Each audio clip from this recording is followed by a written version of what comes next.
안녕하십니까. 구건석 성형외과 원장 구건석입니다.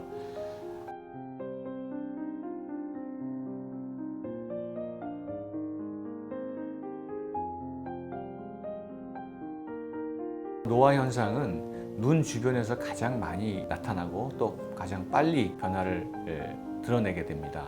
이 눈 주변에 있는 알륜근이라고 하는 근육이 있는데요. 이 알륜근과 알륜근을 싸고 있는 피부, 그리고 알륜근과 피부 사이에 있는 그런 지방층 등이 굉장히 얇고 부드럽습니다. 아무래도 얇고 부드럽기 때문에 노화가 빨리 일어나기도 하고요. 그 다음에 눈 주변에서는 우리가 매일매일 표정을 짓고 그렇기 때문에 그쪽에 근육을 많이 사용하게 됩니다. 그래서 그 근육을 이렇게 찡그리게 되면, 저처럼 이렇게 찡그리게 되면 피부의 노화와 주름들이 자주 생기게 되죠. 그런데 이제 노화가 되면 어떤 현상이 나타나는가 하면, 이게 이제 정상적으로 왼쪽은 정상적인 눈을 한번 그려보겠습니다. 정상적인 눈은 이렇게 되지요. 그러나 나이가 들면 눈이 이렇게 반쯤 찌그러집니다. 이렇게 피부가 이제 이렇게 늘어지게 되죠.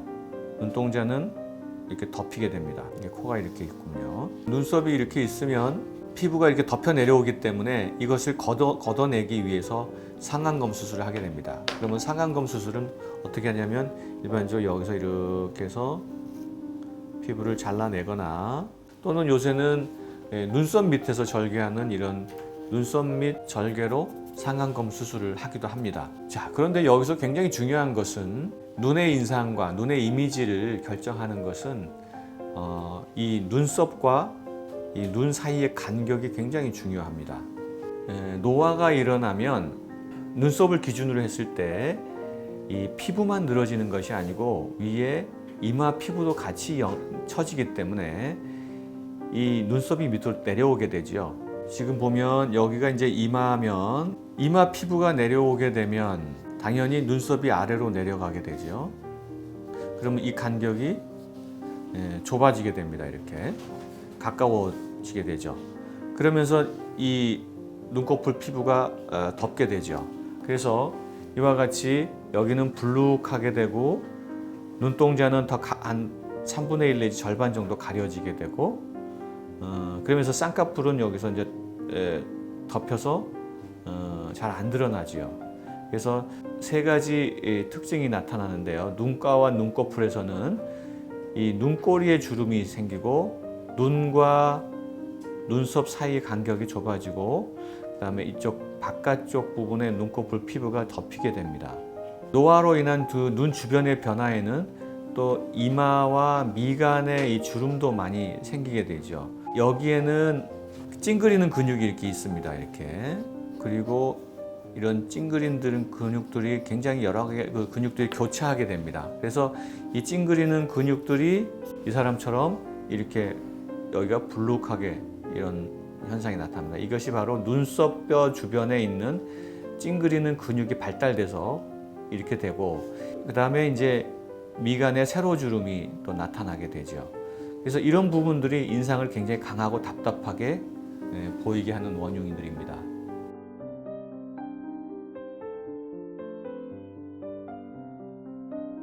눈꺼풀 처짐을 교정할 때는 피부의 처짐뿐만이 아니라 눈썹과 눈 사이의 간격을 반드시 잘 살펴서 이 간격을 최대한 넓게 확보를 해준 다음에 눈 수술을 하는 것이 원칙입니다.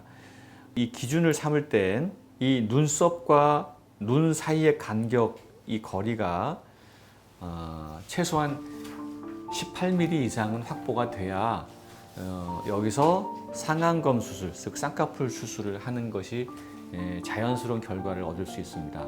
그 간격이 너무 좁을 때는 쌍꺼풀 수술을 했을 때 이 간격이 더 가까워지게 되고 인상이 더 찡그리는 그런 모습이 나타나게 됩니다. 자, 이런 경우에는 눈썹과 눈 사이 간격이 상당히 멀어 보이지만 실제로는 이 눈틀은 이렇게 돼 있는 겁니다. 이 부분은 피부가 늘어졌기 때문에 가려져 있는 거고요. 그래서 눈틀은 여기가 있고요. 그래서 눈썹과 눈 사이 간격은 여기를 계산을 해줘야 됩니다.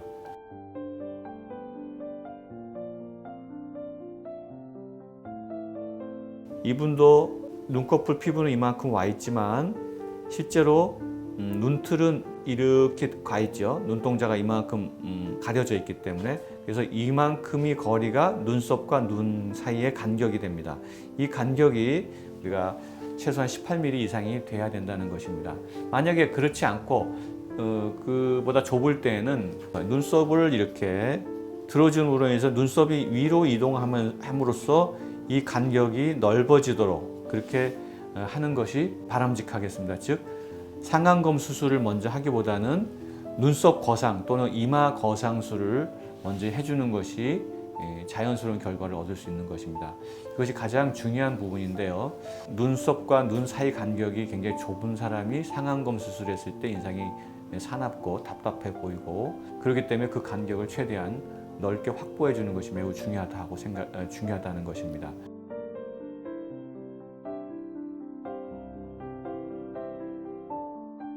이마 거상술 또는 눈썹 거상술이 지금은 쌍꺼풀 수술이나 상안검 수술보다 더 하게 되는 그런 수술이 됐는데요. 이마 거상술 또는 눈썹 거상술은 나이 드신 그 노화 현상이 나타나는 분들에게만 적용이 되는 수술인가 하는 것입니다. 그렇지는 않습니다. 우리가 50대, 40대, 심지어 20대까지 선천적으로 눈썹과 눈 사이 간격이 좁고 또 눈두덩이가 굉장히 두텁고 또 눈썹 부분의 그 근육들이 매우 발달된 그런 분들을 볼 수 있습니다. 예를 들면 살의 경우는 20대 여성이고요. 여기는 50대 여성인데요.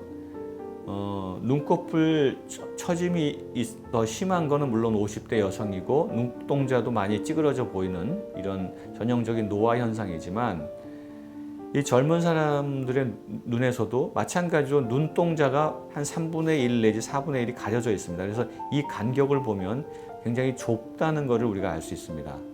그래서 이런 경우에도 쌍꺼풀 수술을 하게 되면 쌍꺼풀이 눈썹과 눈 사이의 중간점에 위치해버리기 때문에 굉장히 어색하고 답답한 그런 모습을 드러내게 됩니다. 그래서 이런 경우에도 쌍꺼풀 수술을 하기 전에 이마 거상을 하는 것이 중요하고, 정의 쌍꺼풀 수술을 하고 싶다면 이마 거상과 쌍꺼풀 수술을 함께 해주는 것이 바람직하다 하겠습니다.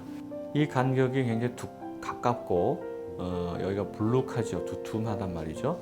그런데 이런 상태에서 쌍꺼풀 수술하게 되면 굉장히 여기가 몰려 보이게 되는데, 지금 이마 거상을 함으로써 이 간격이 넓어지고 이 두툼했던 살이 홀쭉해졌죠. 그래서 눈두덩이가 굉장히 날씬해지면서 이 간격이 넓게 확보가 됐습니다. 그래서 쌍꺼풀과 이마 거상을 동시에 함으로써 눈이 자연스럽고 시원한 모습이 됐죠.